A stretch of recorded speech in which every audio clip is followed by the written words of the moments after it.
Students, commerce with difference classes के इस video में हम डिस्कस करेंगे फाइनेंशियल स्टेटमेंट्स एडजस्टमेंट्स का एक नया टॉपिक यानी न्यू एडजस्टमेंट। और वो एडजस्टमेंट है students accrued income.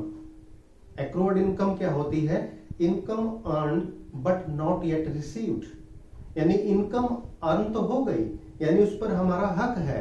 We are entitled to claim that income but not yet received, but वो हमें कैश में या चेक से रिसीव नहीं हुई है। इसे बोलते हैं एक्रूअर्ड इनकम। और साथ साथ इसको हमने बुक्स ऑफ अकाउंट्स में रिकॉर्ड भी नहीं किया। यही वजह है कि एक्रूअर्ड इनकम जो है इसकी एडजस्टमेंट्स दी होती है, यानी ट्रायल बैलेंस के नीचे एज एडिशनल इंफॉर्मेशन दी होती है। तो हमें क्या करना है? इसका डबल इफेक्ट दिखाना है स्टूडेंट्स। और डबल इफेक्ट कैसे दिखाएंगे? देखिए, एक तरफ तो ये हमारी इनकम हो गई, और इनकम कहां आती है? प्रॉफिट एंड लॉस के क्रेडिट में। सेकंड इफेक्ट कहां जाना चाहिए? ये एक्रूअर्ड इनकम है, ये हमारी करंट एसेट है, इसे हमें बैलेंस शीट की एसेट साइड में दिखाना चाहिए। सबसे पहले इसकी जर्नल एंट्री पास करके देखते हैं। उसके साथ साथ एग्जांपल देखिए, जो हमने इसको एक्सप्लेन करने के लिए एग्जांपल लिया है स्टूडेंट्स।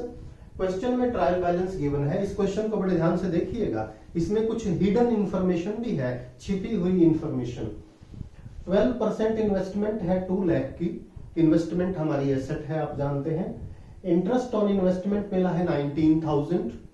और रेंट ट्रायल बैलेंस के क्रेडिट में गिवन है, इसका मतलब रेंट हमारी इनकम है। अब हम एडजस्टमेंट्स को देखते हैं students. Rent earned but not yet received.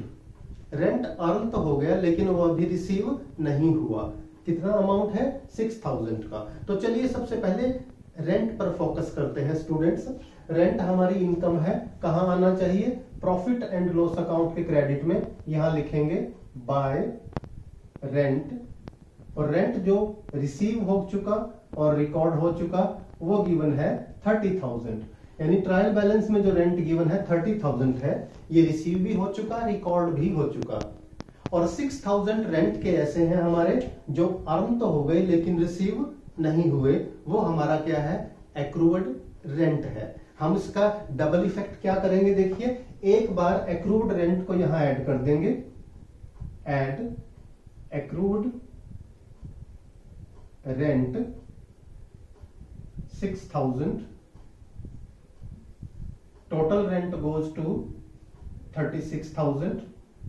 यानी इस बात को समझिए स्टूडेंट्स, रेंट से हमारी टोटल इनकम हुई है करंट ईयर में, यानी जिस साल के लिए हम प्रॉफिट एंड लॉस अकाउंट बना रहे हैं 36,000, जिसमें से 30,000 रिसीव हो गए और 6,000 अभी रिसीव होने बाकी हैं।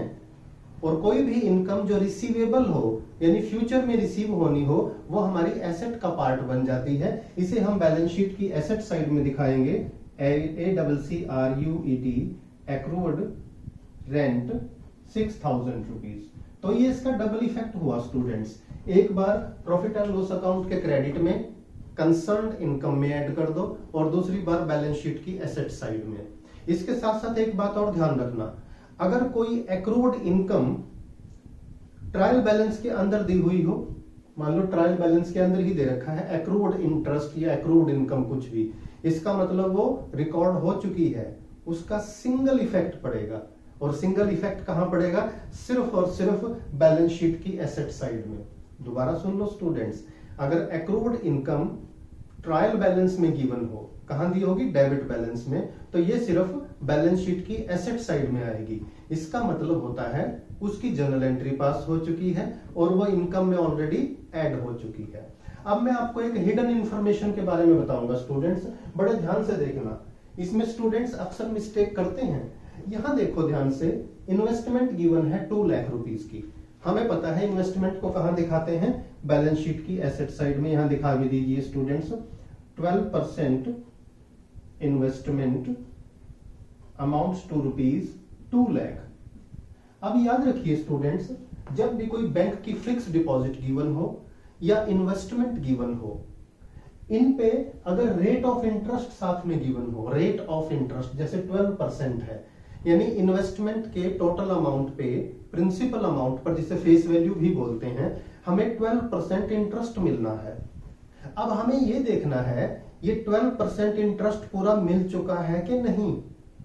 जब भी आप पाएंगे नॉर्मली क्वेश्चंस में एक हिडन इंफॉर्मेशन होगी एक्रूड इंटरेस्ट की। चलिए यहां भी कैलकुलेट करके देखते हैं। इंटरेस्ट ड्यू,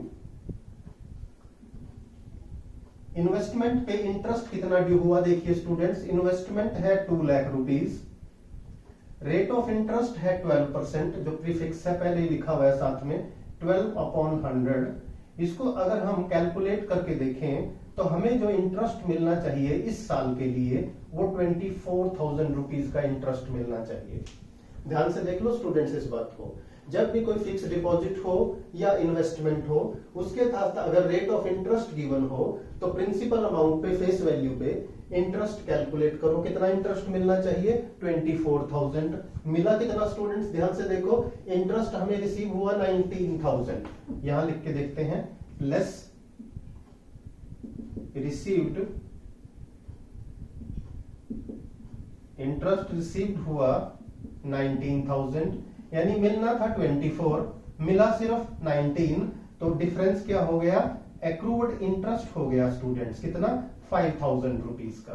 तो एक्रूड इंटरेस्ट का वही ट्रीटमेंट करेंगे जो हमने रेंट का किया है। कैसे, देखिए एक बार तो इंटरेस्ट को यहां लिखेंगे बाय इंटरेस्ट ऑन इन्वेस्टमेंट। 19,000 का इंटरेस्ट कहां दिया हुआ है स्टूडेंट्स, ट्रायल बैलेंस में। वो इंटरेस्ट इनकम हो चुका है, रिसीव भी हो चुका है और उसे रिकॉर्ड भी कर लिया। और डिफरेंस देखो, 5,000 का इंटरेस्ट अर्न तो हो गया लेकिन रिसीव नहीं हुआ, यहां ऐड कर दीजिए, add accrued interest, accrued interest 5,000 and total interest goes to, इस तरह से टोटल इंटरेस्ट हो गया हमारा 24,000। यानी याद रखिए इन्वेस्टमेंट पे इंटरेस्ट से हमारी इनकम हुई है 24,000, उसमें से 19,000 मिल चुके और 5,000 मिलने बाकी हैं इंटरेस्ट रिसीवेबल, और ये बन गया हमारी करंट एसेट का पार्ट। इसे बैलेंस शीट की एसेट साइड में दिखाएंगे, एक्रूड इंटरेस्ट ऑन इन्वेस्टमेंट कितना 5,000।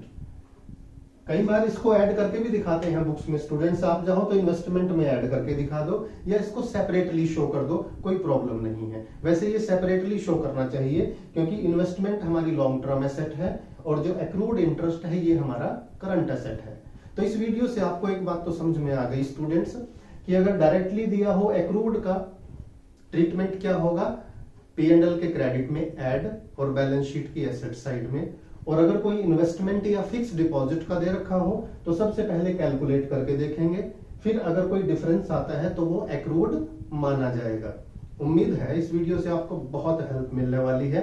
वीडियो अच्छा लगे तो लाइक करें, फ्रेंड्स के साथ शेयर करें और चैनल अभी तक सब्सक्राइब नहीं किया तो फटाफट चैनल को सब्सक्राइब कीजिए।